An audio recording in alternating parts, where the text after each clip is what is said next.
In one of our training program, we met the CEO of a company, and she was focusing on how all our teams are so execution focused. And she mentioned most of us are running like the chicken with the head cut, not thinking, not planning, not strategizing at all. So today we're going to be covering what does it really take for you to really think through, really strategize and understand the power of strategic thinking. So number one is when you're looking at strategic thinking, or which means that you have to take a step back and don't just do something, stand there. Pause, reflect, and then look at the possibility of what can you do things differently, all right? So thinking through, visualizing, looking at all the pros and the cons, and that's one major area where you will have to focus on.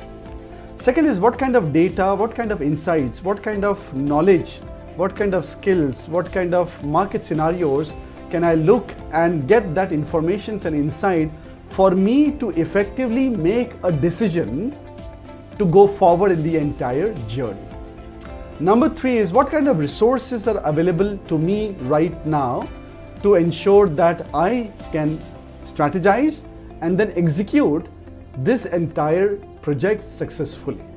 What kind of strengths, what kind of weaknesses, what kind of opportunities, what kind of threats do I have to deal with right now is what you may want to also consider.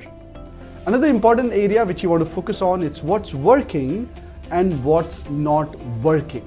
All right, that's a critical area which you will have to focus and figure out all the areas which are working and all the areas which are not working, and then do more of areas which are working and do less of areas which are not working. All right, then do I have a plan A in place, plan B in place, plan C in place, plan D in place? Ask a lot of what if questions. What will happen, when, by how, where? All of these questions will help you to craft your plan B, plan C, plan D, and so on and so forth.